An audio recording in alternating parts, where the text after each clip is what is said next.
Hello guys and welcome back to my YouTube channel. तो आज हम आ गए हैं आपके लिए एक नई वीडियो लेकर के, जिसमें हम आपसे बात करने वाले हैं एक टाइम प्लान की, एक स्केड्यूल की, छोटा सा 5 स्टेप स्केड्यूल, जिससे आपके लिए आपका एग्जाम इजी हो जाए। कोई भी गवर्नमेंट एग्जाम, हम कैसे एग्जाम से पहले इधर उधर भाग रहे होते हैं कि अब क्या करें, कैसे अपना सिलेबस कवर करें।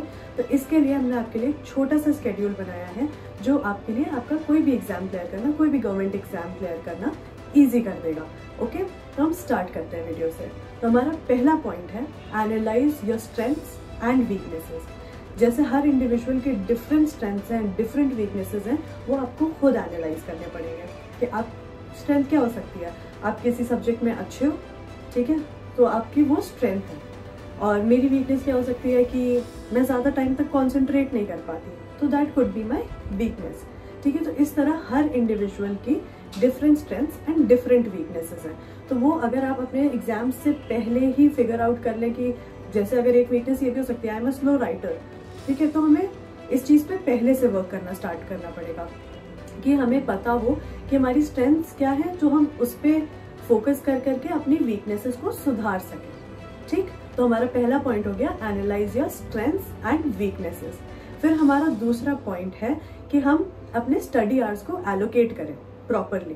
ठीक है, हमें सारे बड़े कहते हैं बेटा एग्जाम क्लियर करना, यूपीएससी क्लियर करना तो 8 घंटे तो पढ़ना पड़ेगा, है ना। तो हमें जरूरी नहीं है कि हर इंसान 8 घंटे इन स्ट्रेच पढ़ सके, राइट।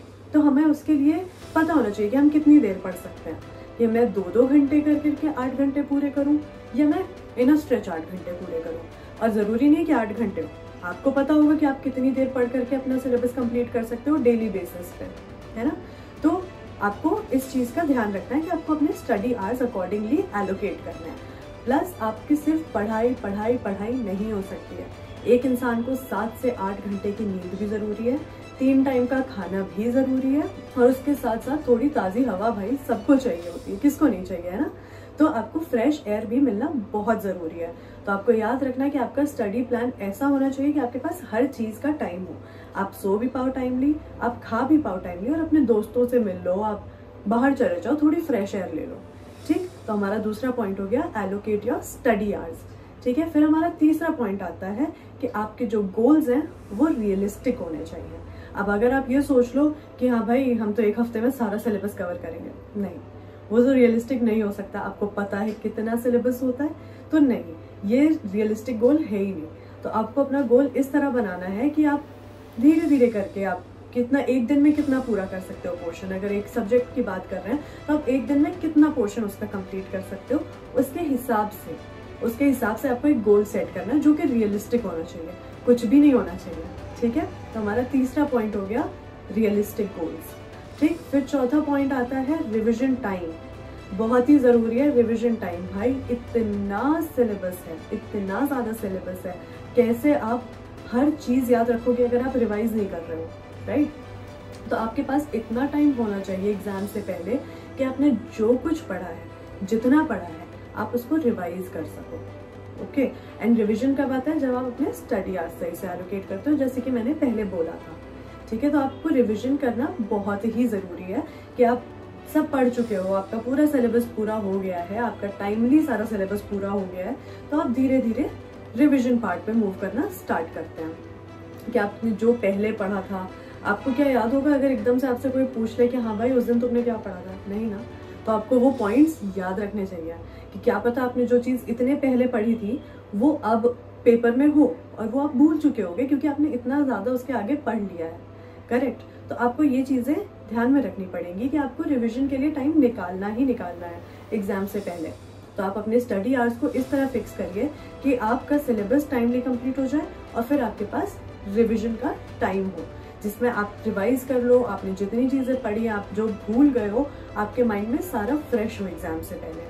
ठीक, तो हमारा चौथा पॉइंट क्या हो गया, रिविजन आवर्स। फिर हमारा फिफ्थ एंड फॉरमोस्ट पॉइंट है practice of previous years question papers. Correct, हमें प्रीवियस ईयर्स के क्वेश्चन पेपर लगाने बहुत ही जरूरी है, क्योंकि इससे आपको ये पता चलता है कि आप कहाँ स्टैंड कर रहे हो, किस चीज में आप लैग कर रहे हो, किस चीज में आपकी कमांड अच्छी है। तो जिसमें आपकी कमांड अच्छी है, मे बी आपको उस पर इतना फोकस आगे ना करना पड़े, और जिस चीज में आप लैग कर रहे हो आप उस पर ज्यादा टाइम दे करके उस चीज को सुधार सकते हो। प्लस अगर आप प्रीवियस ईयर्स के क्वेश्चन पेपर लगा रहे हो तो आपको ये भी पता चलता है कि आपका टाइम मैनेजमेंट कैसा जा रहा है, राइट। तो आपको ये समझ में आएगा कि आप टाइम से पहले पेपर कर पा रहे हो, आप टाइम में पेपर कर पा रहे हो, या आप लैग कर रहे हो, या पेपर टाइमली खत्म ही नहीं कर पा रहे हो। उसके हिसाब से आप अपनी राइटिंग प्रैक्टिस कर सकते हो, है ना। आप प्रीवियस ईयर के क्वेश्चन पेपर लगाने से आपको एक और फायदा ये भी होता है कि आपको पेपर पैटर्न से आप इतना ज्यादा यूज्ड हो जाते हो कि इट्स नथिंग न्यू। जब वो एग्जाम में आएगा तो आप उसको आराम से पेपर को सॉल्व कर सकते हैं, है ना, क्योंकि आपने प्रीवियस ईयर्स के इतने क्वेश्चन पेपर लगा लिए कि आपके लिए आसान है। आप तो ये रोज करते हो, है ना, तो आपको पेपर पैटर्न, किस तरह के क्वेश्चंस आते हैं, कितना टाइम मिलता है, हर चीज से आप यूज्ड हो जाओगे। प्लस आपको ये भी समझ आ जाएगा कि आपको किस चीज पे ज्यादा फोकस करना है, किस पे कम फोकस करना है, ठीक है। तो हमने 5 पॉइंट्स डिस्कस करे। पहला पॉइंट था हमारा स्ट्रेंथ्स एंड वीकनेसेस, ठीक है। आपको अपनी स्ट्रेंथ और वीकनेस पता होनी चाहिए। हर इंडिविजुअल के डिफरेंट स्ट्रेंथ्स, डिफरेंट वीकनेसेस हैं, आपको उनको ध्यान में रखना है। दूसरा point, allocate your study hours. आपको अपने स्टडी आवर्स को अपने हिसाब से, अपने फीजिबिलिटी के हिसाब से अरेंज करना है, ठीक है। आप कैसे कंफर्टेबल हो, किस तरह पढ़ने में कंफर्टेबल हो, आप कितनी देर में कितने टाइम में अपना सिलेबस कंप्लीट कर सकते हो, वो आप पे डिपेंड करता है। तो आपको एलोकेट योर स्टडी आवर्स, ठीक। फिर हमारा तीसरा पॉइंट था रियलिस्टिक गोल्स। आपके गोल्स रियलिस्टिक होने चाहिए। आप कुछ भी फैंटेसी लैंड में नहीं जी सकते हो, आपको सच्चाई में आना ही पड़ेगा और आपको रियलिस्टिक गोल्स बनाना ही पड़ेगा। चौथा पॉइंट था हमारा रिवीजन टाइम। आपके पास रिवीजन के लिए टाइम होना चाहिए, आपका स्केड्यूल एज सच होना चाहिए, या आपके पास रिवीजन का टाइम बचे जिसमें आप पूरा सिलेबस अपना रिवाइज कर सको। फिफ्थ पॉइंट था हमारा प्रीवियस ईयर्स के क्वेश्चन पेपर प्रैक्टिस करना। तो जिसमें आप प्रैक्टिस करोगे तभी आपको आइडिया हो जाएगा कि आप कहाँ स्टैंड कर रहे हो, ठीक है। तो ये 5 पॉइंट्स थे आपका बहुत ही इजी टाइम टेबल बनाने के लिए, बहुत ही इजी स्केड्यूल बनाने के लिए, किसी भी गवर्नमेंट एग्जाम के लिए। ओके, अगर आपको ये वीडियो हेल्पफुल लगा हो तो लाइक करें और अपने फ्रेंड्स की भी हेल्प करें भाई, शेयर कर सकते हैं, शेयर का ऑप्शन है, ठीक है। और हमारे चैनल को सब्सक्राइब करें। नेक्स्ट वीडियो में मिलते हैं। Thank you, bye bye.